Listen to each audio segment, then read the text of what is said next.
There's this story of two people in a garage on Addison, and they were tinkering on the weekend, and they're engineers, and they built this billion-dollar company.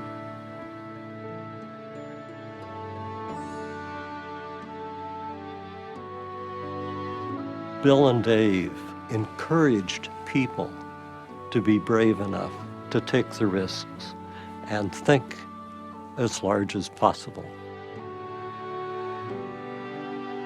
These guys built a process that invited, accepted, and rewarded innovation. There were multiple people in every department of the company doing innovative things. The essence of the HP way. Top management sets the overall objective and then gets out of the way and lets the people do it. HP set the standard for the rest of us. They became, in my mind, the icon of what business ought to be.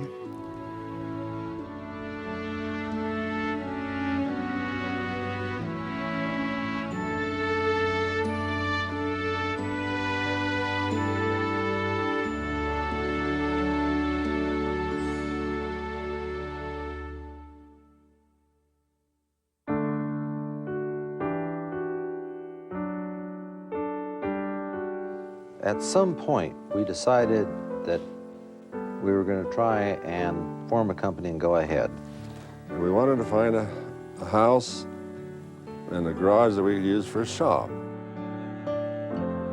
The story is that Dave and Lucille lived in the bottom half of the house, and Bill had a little shack in the back.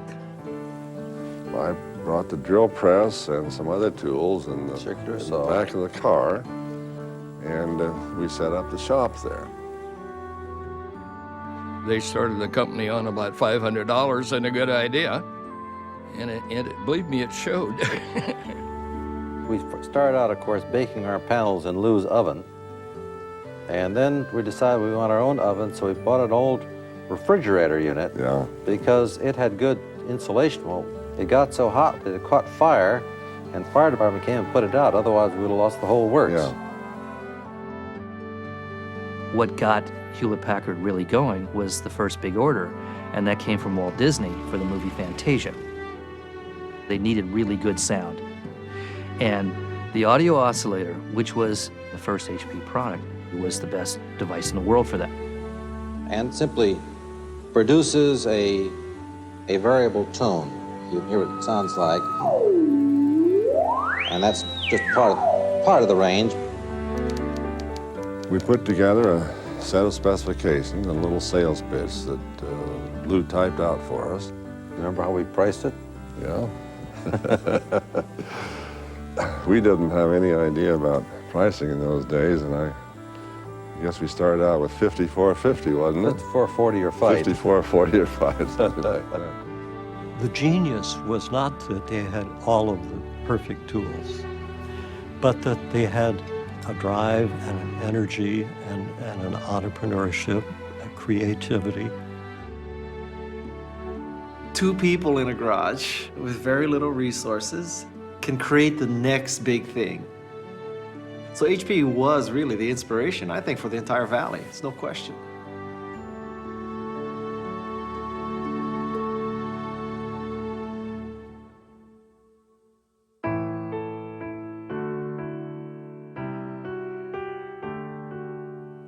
The company was formed in a different way from most modern companies.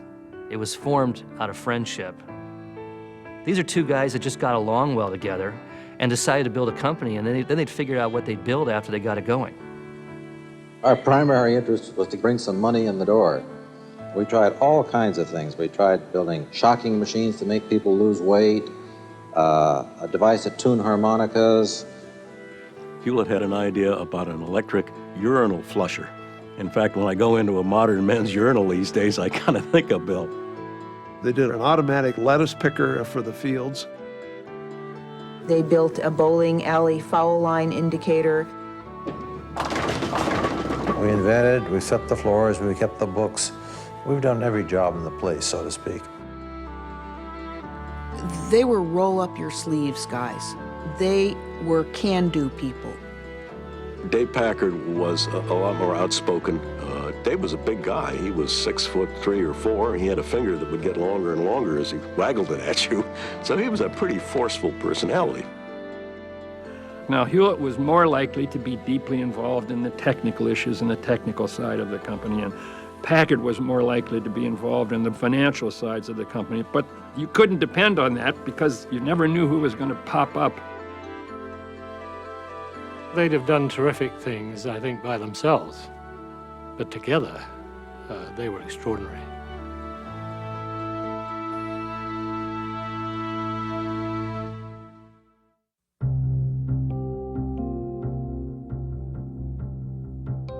There's this wonderful moment in the company's history.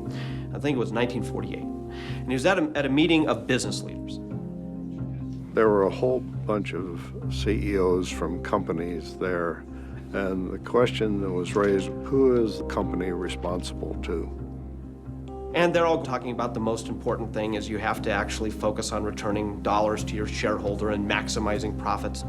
That's a business model in which the human being is a replaceable part in the manufacturing and assembly process. David Packard stands up and says, actually, I respectfully disagree with all of my elders. You also have an obligation to your customers and to your employees and to the community in which you operate. A purpose of a company is not to make money.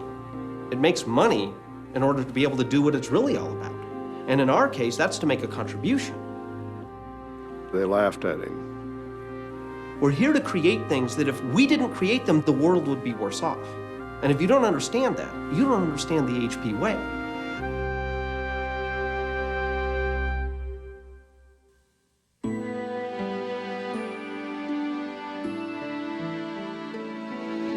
The thing that I fell in love with was there was an immense pressure to make a contribution. That was the key phrase, that you had to make a contribution, that you didn't just bring out a product because you thought you could make money on it. You brought out a product because you thought there was some dimension in which it was significantly better.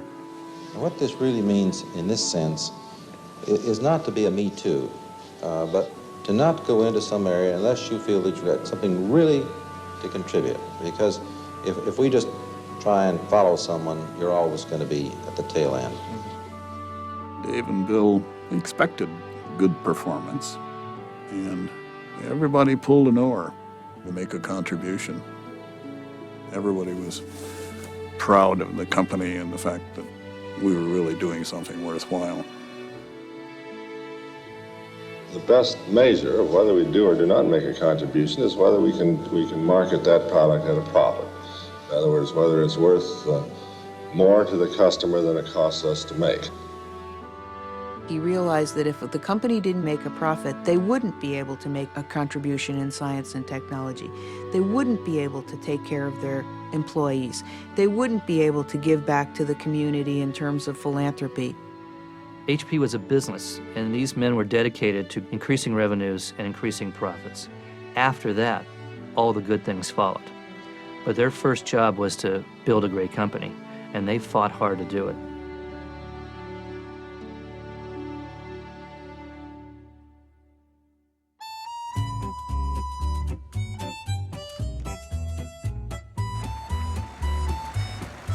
We had all kinds of social things going all the time. We had our annual picnics. Dave and Bill would join right in, just being real human beings. Bill and Dave would be flipping the steaks, and then the head of finance and the head of marketing and the head of personnel, they'd be serving the salads.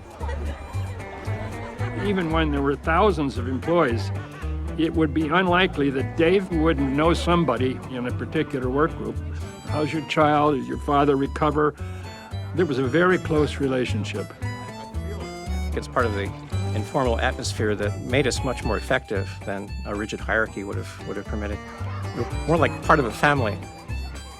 It was a company that cared enormously about its employees. And how can you beat that? You weren't just building a product, you were building a company of people. Lots of our employees were good friends. In fact, I remember making the comment that most of the best friends I had were working here in the company.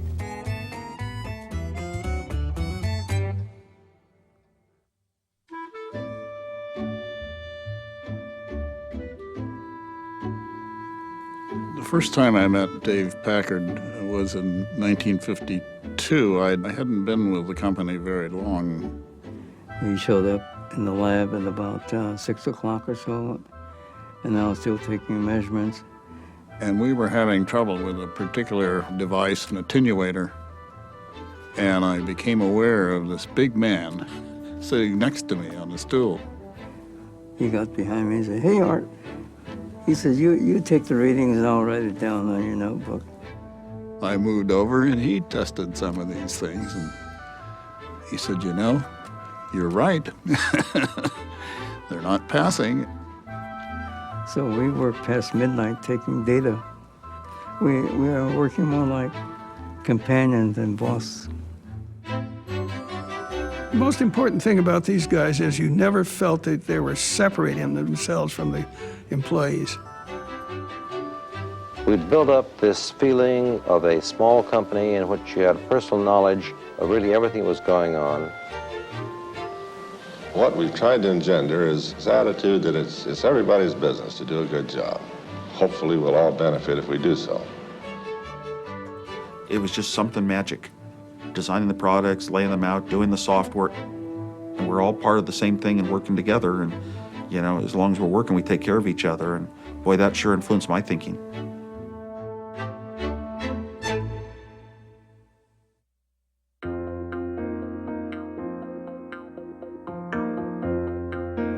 One day the phone rang and Hewlett says, "T, we've got this calculator going on at HP Labs." So I went up and talked to Bill. He gave me the market research report that suggested that we shouldn't do it. At the time, the state of the art was a slide rule. And so to go from slide rule to calculator was a quantum leap in functionality. The bottom line was, well, Bill, we're sorry. We don't think there's a market for this product. It's very complicated, and it's going to cost $350. 20 times more than a slide rule. And Bill said, "I want one of these things." Bill challenged his engineers to build this thing and make it the size of his shirt pocket. That was kind of a, oh my God, I don't think we can possibly do that. But they made a big pretense of making sure that whatever they built would fit into his shirt pocket. We came up with 4 pages of names for this thing. Captain Billy's whiz-bang machine was one of the names. The mathed marvel. We had a whole bunch of names, and there was not a winner in here. And we said, well, it's got 35 keys on it, so we'll call it the HP 35. When I was in college, the HP 35 calculator came out. And, I just drooled seeing that thing. It was, like the skies parted. I remember waiting in line to get one of these things. People were selling their cars. We spent the next 18 months up to here with orders and trying to keep up with the demand for the darn thing. But Bill was willing to take a risk, and boy, was he right.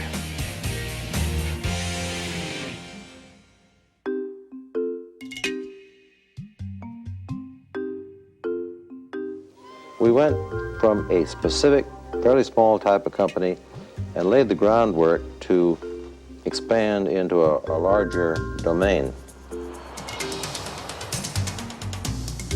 I think Dave and Bill saw very clearly that, we really had to be an international business. The market for electronics was a worldwide market. Why confine it?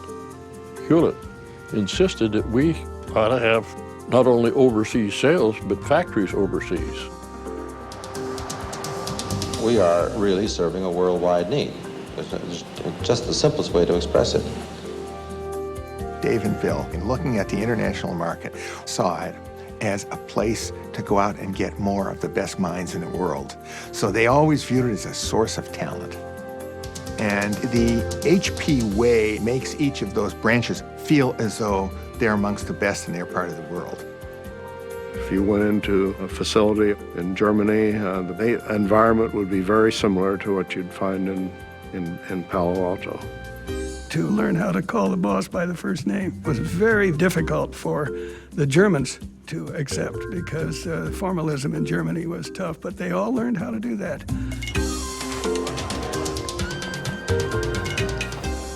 その両方のアメリカの文化と日本の文化が全くこうミックスするって言いますかね、こうごちゃごちゃになってると、上位形といいますか、特に下からの意見を非常に言いやすいということが言えました。これは日本の他の会社とは大いに違うところだったと思います。No matter what culture you were in, could be in Asia, it could be in Europe, could be in the United States, that was a universal feeling on the part of the employees that they were honored and that they were respected.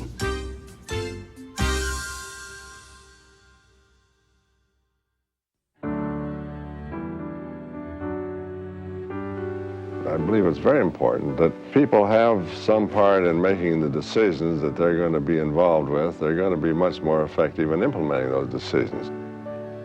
The essence of the HP way, plain and simple, top management sets the overall objective and then gets out of the way and lets the people do it. They had a slogan: decisions should be made at the lowest possible level. Dave used to say that. A rank doesn't matter, titles don't matter, which degree you have and from which school doesn't matter. It's, are you part of this team and what can you contribute to it, and are you doing your job? They encouraged people to be brave enough to take the risks and think as large as possible. Trust the people, give them the tools, hire the best people, get stuff done. This was what HP did. It trusted people to do the job. And you stepped up. You really stepped up. It scared the hell out of you. Made you into a better person.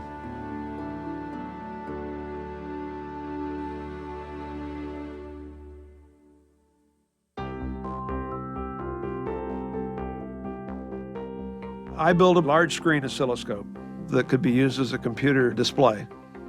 My bosses weren't all that wild about it, but they let me show it to Dave and Bill. And Dave told my boss, you know, when I come back next year, I don't want to see this in the lab. When he came back a year later, the project is in production. He was incensed and said, you know, I thought I said to kill this thing. I said, no, sir, what you said was you didn't want to see it in the lab. It's not, it's in production. The market forecast was for 31 of these things. Over time, we sold 17,000 of them. Most importantly, it was used for you to see Neil Armstrong's foot hit the moon. The thing was successful, and Dave had the humility to say, and the self-confidence to say, I was wrong. So I have here a Medal of Defiance in recognition of extraordinary contempt and defiance beyond the normal call of engineering duty. Dave wanted to make a statement that maverickness is expected in a way. So these guys built a process that invited, accepted, and rewarded innovation.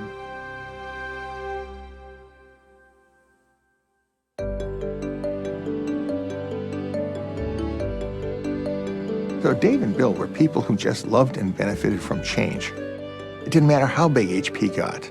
To them, change was something that they always looked at and said, where is the opportunity? This company, in 60 years, morphed itself 5 times. It was a voltmeter company, and then a microwave company, and then a handheld calculator company, and then a computer company, and then an ink company. The HP way could accommodate so many different business models over decades and decades of time, but they were flexible enough to know that you apply those principles in different ways as conditions require. You can continuously change as long as your heart's intact, as long as your core values are there. And if you've got the right values, then out of that will constantly emanate that innovation. And that's always been the power of Hewlett Packard.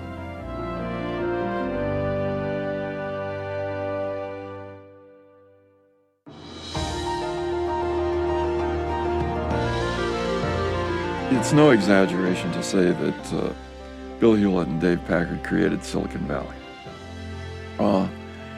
Big time. And they respected and appreciated other entrepreneurs. Everything I learned about entrepreneurship was taught to me by Dave Packard. There were many bright people who left HP and founded their own companies, and they carried away the fundamentals of the HP way. There was an ad run in 1962 that said, "You want to be an entrepreneur? Come here first and learn how." And it's like, that's a weird ad. You know, you're encouraging people to go elsewhere. But Bill and Dave's attitude was, that's great. And they seeded this valley with some of the greatest talent you can imagine.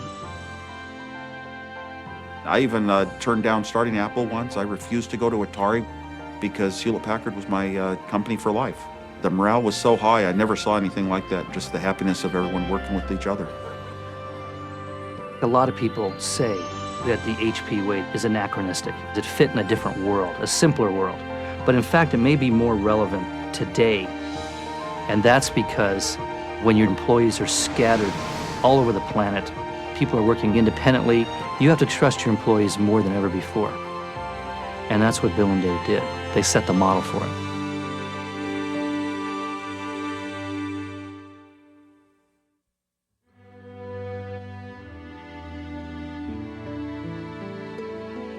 So you ask what kind of people were they? They were giants. They really were. They're just amazing people.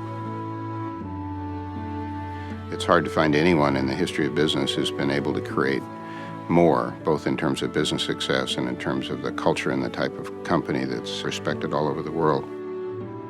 That in and of itself is a pretty amazing story. We hope that the people that'll follow us will have the same ideas. Now, they're not going to be exactly the same, but I don't think that a lot of these fundamental positions are going to change very much. They're too ingrained in the organization. We have a great many very capable people, and I think basically agree with his philosophy, and I think this in itself is going to provide some assurance of continuity. It's very easy to fall back on celebrating Bill and Dave. But the story of HP is the story of HP people. Bill and Dave wisely created the environment for this efflorescence of human talent. But it's the HP people who spread that trust around and lived the HP way that made this company a great company. Listen, there's this story of two people in a garage on Addison, and they were engineers, and they built this billion-dollar company. So I sort of think that a company, no matter how much you want to say that it's dynamic and reacts to market forces and all that, the DNA is set by the founders. And that DNA, you couldn't kill it if you tried. I don't think it's useful to spend much time looking at the past. I think we ought to spend most of our time looking at the future, because that's where we're all going to be.